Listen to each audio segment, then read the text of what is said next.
Shri Krishna, Radhe Radhe, Jai Shri Ram, Jai Hanuman. Welcome to another session of Nadi Vedic Astrology. I am your host Akashdeep Batra. Welcomes you in my channel. If you are new to my channel, kindly hit the red button and subscribe my channel and also press the bell icon so that you can get the notification of the video whenever it is released. तो जब भी आप video release होगा, आप अगर subscribe करते हो, bell icon दबाते हो तो उसका नोटिफिकेशन मिलेगा और ये बिल्कुल फ्री है. आप लोग वीडियोस देख रहे हो पर सब्सक्राइब नहीं कर रहे हो तो मेरी हाथ जोड़ करके विनती है कि हमारे चैनल को आपकी सपोर्ट की ज़रूरत है. प्लीज़ बेल आइकन दबा करके सब्सक्राइब जरूर करें, कमेंट करें, शेयर करें ज़्यादा से ज़्यादा वीडियो को और नॉलेज बांटें जितनी ज़्यादा हो सकती है. हाँ, तो जैसे मैं आप लोगों को बता रहा हूँ कि आप लोगों को क्या देखना है कि पता चले कि गणना अच्छी हुई है. क्योंकि देखो, बहुत ज़्यादा घबराहट होती है जब आप एस्ट्रोलॉजर के पास जाते हो. एस्ट्रोलॉजर बोल देता है कि आपका ये नहीं हो सकता, आपका वो नहीं हो सकता, आपकी मैरिज नहीं हो सकती, आपका करियर इनकम नहीं हो सकता क्योंकि आपका प्लैनेट पॉजिटिव नहीं है, क्योंकि वो उच्च का है और वो नीच का है. ये बातें ही होती हैं वैदिक एस्ट्रोलॉजी में. और अगर टैरो कार्ड में जाओ तो वो कहते हैं कि ये 3 कार्ड्स आ रहे हैं सर, ये वाले कार्ड्स अच्छे नहीं हैं, या शुगर कोटिंग करते हैं पैसा वसूल करने के लिए कि भाई हमने जो पैसा लिया है क्लाइंट से वो वसूल हो जाए. शुगर कोटिंग करेंगे, अच्छे रिमार्क्स देंगे, अच्छी बातें बताएंगे, जो आपने सुनना है वो पहचान लेते हैं, वही बातें आप लोगों को बताएंगे. पर ऐसा नहीं होना चाहिए. मेरे हिसाब से असली एस्ट्रोलॉजर वही होता है जो आपको रियलिटी बताए. पर उसको कैसे पता चलेगा, उसको भी तो पता होना चाहिए कि रियलिटी क्या है. 70% astrologers are Vedic astrologers which see from the Vedic charts. क्या होता है वैदिक चार्ट? लगन चार्ट. जब आपका जन्म होता है, जिस टाइम पे वो प्लैनेट्स गोचर कर रहे होते हैं, वो आपका लगन चार्ट बन जाता है. That is a permanent chart. अब क्या होता है कि उस चार्ट में अगर सूर्य तुला राशि में है तो नीच का है, चंद्रमा वृष राशि में तो उच्च का है, ठीक है नहीं, और मंगल कर्क राशि में है या मकर राशि में है तो उच्च का है, नीच का है. इसी तरीके से वो लोग गणना करते हैं कितनी डिग्री का है. 7 डिग्री का है, 8 डिग्री का है, 12 डिग्री का है, 24 डिग्री का है तो डेड है, वो बिल्कुल कमजोर है, 7 डिग्री का है तो बच्चा है. इसी तरीके से डिग्रीज बता रखी हैं जिससे वो आपकी गणना करते हैं. पर उनको भी 60% की प्रेडिक्शन सही निकलती हैं. वो कहते हैं कि सर सूर्य आपका तुला राशि में नीच का है, आपका सूर्य आएगा, आपको बहुत ज्यादा प्रॉब्लम्स देगा, आप ये उपाय कर लीजिए. अब आपको कैसे पता कि सूर्य तुला राशि में नीच का है? सबको पता है कि सूर्य तुला राशि में नीच का है, पर मैंने तो 25 ईयर्स के अंदर सूर्य में तुला राशि के अंदर उच्च का होते हुए देखा है, उस इंसान को बहुत ज्यादा ग्रो करते हुए देखा है. और चंद्रमा अगर वृष राशि में है, उच्च का है, तो उसके अंदर मैंने इंसान को डूबते हुए देखा है, भीख मांगते हुए देखा हुआ है. ऐसे ही राहु धनु राशि में उच्च का है, वृष राशि में अच्छा है, वृश्चिक राशि में नीच का है. भाई मैं आपको एक बात बताऊं, सूर्य तुला राशि में, मंगल भी वहीं पे ही और सूर्य भी वहीं पे ही. सूर्य और मंगल की दोनों की दशा पीरियड्स में इंसान ने बहुत ज्यादा ग्रो किया. और आपको गणना दी गई कि सूर्य तुला राशि का है या इस डिग्री का है, अस्त है, प्रस्त है, D1 chart, D2 chart, D9 charts, इन चार्ट्स में से देख देख करके आपको डराया जाता है, या उनको खुद को ही नहीं मालूम होता कि वो प्लैनेट पॉजिटिव है असली, क्या नेगेटिव है. अब मैं आपको इसकी कई एग्जांपल्स दूंगा आज के वीडियो में. बिल्कुल एंड तक देखिए, आपको पता चलेगा कि क्या असलियत है. अब मैं आपको एक बात बताता हूं. तुला राशि में सूर्य नीच का, मान लिया कि भी वो नीच का है, उसके अंदर सूर्य की दशा आएगी तो रिजल्ट खराब आएगा. यही मानना होता है एस्ट्रोलॉजर्स का. ठीक, चंद्रमा की दशा पीरियड बहुत अच्छी है, पॉजिटिव. बात फिर वहीं आ गई, पॉजिटिव नेगेटिव. अब वो लोग कैसे देखते हैं वैदिक वाले कि चंद्रमा वृष राशि में है या वृश्चिक राशि में नीच का है.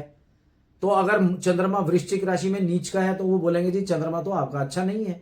बल्कि आप उसको बोलोगे कि नहीं जी चंद्रमा की दशा आई थी, मैं तो बिल्कुल ठीक था, आप फिर वो कंफ्यूज हो जाता है कि यार ये ठीक कैसे हो गया, चंद्रमा तो वृश्चिक राशि में नीच का है. हमने तो यही सीखा है एस्ट्रोलॉजी में, वैदिक चार्ट्स में तो यही सीखा है उन लोगों ने कि नीच का, उच्च का, अस्त है, प्रस्त है, बता दो जैसे भी है. और नवे नवे जिनकी अभी मूछे भी नहीं आई, वो भी बहुत सारे एस्ट्रोलॉजर्स पैदा हो गए, बाढ़ आई पड़ी है.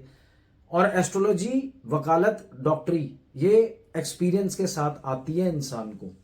सबसे पहले तो बायकॉट कीजिए उन लोगों को जो नौ सीखिए हैं, वो आपकी लाइफ को बर्बाद कर देंगे. सस्ते रेट में या फ्री में एप्स के अंदर आप लोगों को 3-3 मिनट का चैट फ्री में मिल रहा है और ये सब चीजें मिल रही हैं आपको, आप फटाफट दौड़े चले जाते हो. That is a trap. पैसा कौन कमा रहा है? आप पहली बार जाओगे वो आपको शुगर कोटिंग करेगा और उसके बाद आप उसके अपने हो जाओगे, क्योंकि वो आपके मन की बात बोल देगा। बहुत चालाक होते हैं। उनकी पहली चैट फ्री, पहला 3 मिनट फ्री, पहला 5 मिनट फ्री, आप लोग फटाफट ट्रैप होकर के निकल जाते हो उधर। भाई साहब, आप जो ट्रैप हो रहे हो ना, आप एक डॉक्टर, वकील और एस्ट्रोलॉजर जब तक ढंग का ना हो तब तक बिल्कुल भी अपनी date of birth, time, place मत दीजिए किसी को भी। गलती कर रहे हो आप 3 मिनट के झांसे में। तो ये सबसे पहले तो आप कट करिए अपनी लाइफ के अंदर, ठीक है कि नहीं। दूसरी बात जो मैं आप लोगों को टॉपिक में समझा रहा हूं कि उच्च का, नीच का, अस्त है, परस्त है, इससे गणना नहीं आती, ठीक है कि नहीं। एक चाहे वो बुजुर्ग एस्ट्रोलॉजर क्यों नहीं है, वैदिक अगर एस्ट्रोलॉजर है तो भाई वो कहीं ना कहीं गड्ढा खाएगा। उसकी 60% प्रेडिक्शंस आएंगी, चाहे वो फिल्म स्टार का एस्ट्रोलॉजर क्यों नहीं है। एस्ट्रोलॉजर की अपनी भी तो राशि बहुत अच्छी है ना, अपने भी तो स्टार्स है ना, जो वो इतना राइज कर गया। कई एस्ट्रोलॉजर्स ऐसे हैं जिनके बहुत नॉलेज है पर वो वायरल नहीं है सोशल मीडिया पे, बेचारे धक्के खा रहे हैं, पर करता काम बहुत अच्छा करते हैं, उनके क्लाइंट्स बहुत खुश हैं उनसे, पर मीडिया का सपोर्ट नहीं है उनको। क्यों नहीं है? क्योंकि भैया मीडिया उनकी लाइफ में नहीं है, सिंपल, ठीक है कि नहीं। उनको नहीं सब्सक्राइबर्स मिल रहे, पर अच्छे हैं वो। पर कुछ ऐसे लोग हैं जो बेवकूफों वाली बातें कर रहे हैं कि आप नमक की डब्बी में काली मिर्च रख लो, सौंफ इलायचियां रख लो, और इससे क्या आपके, मेरे को लगता है अंग्रेज ऐसा कर रहे हैं। 90% of the population belongs to Christianity, Muslims and other communities. 10 to 20% are we Indians, Hindus, और हम लोग इलायची रख रहे हैं पॉकेट में, लाल कपड़ा रख रहे हैं, और वो कहते हैं कि गौमूत्र के साथ आप उनको धो करके आप अपनी तिजोरी में रख लीजिए। और बहुत सारी विचित्र ऐसी बहुत सारी रेमेडीज हैं जो आप लोगों को फॉलो करवा रहे हैं, जो फ्री में आप लोगों को बताते हैं, जो कि बहुत वायरल हो जाते हैं, जिसकी वजह से आप लोग ट्रैप हो जाते हो। पर असली एस्ट्रोलॉजर के पास जाइए। नाड़ी mathematical calculation is the best method to see whether the planet is positive और negative, whether the sun is in तुला राशि। सूर्य तुला राशि में है, नीच का है, चंद्रमा वृश्चिक राशि में नीच का है, या शनि मेष राशि में नीच का है, परंतु शनि भी मेष राशि में इंसान को करोड़पति बना के गया हुआ है। ये बात को समझें आप।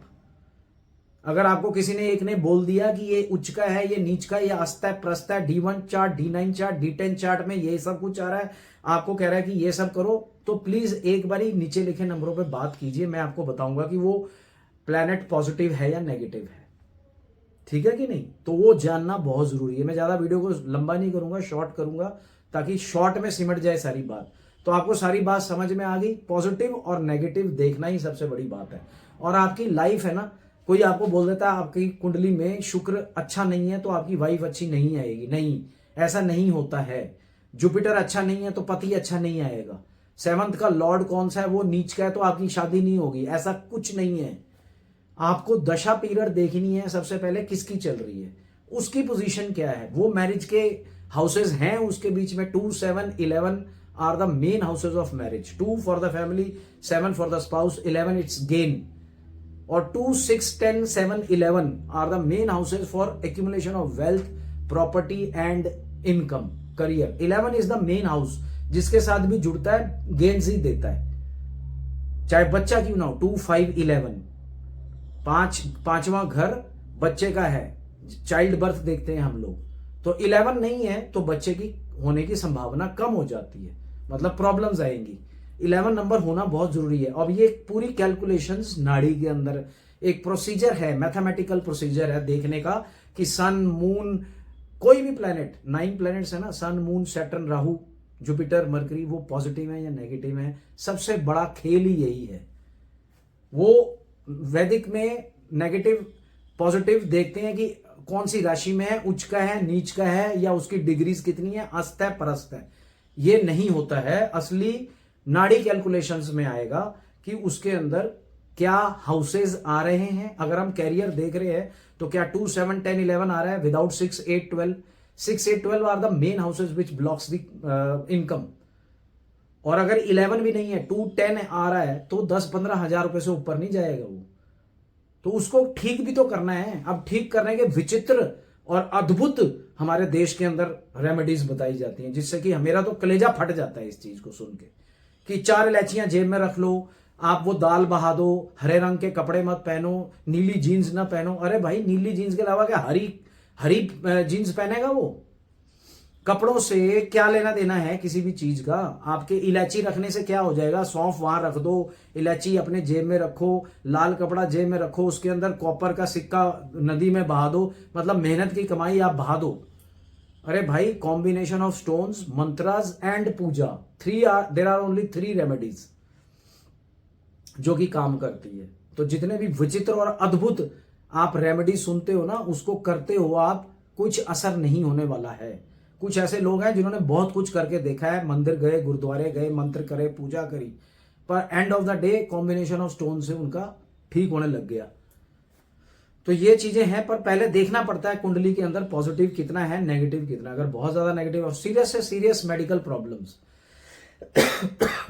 टिनाइटस, विटिलिगो, पीठ का दर्द, insomnia, mental stress, eczema, vitiligo, ये सारी बीमारियां किस वजह से हैं? क्या कॉम्बिनेशन है प्लैनेट्स के?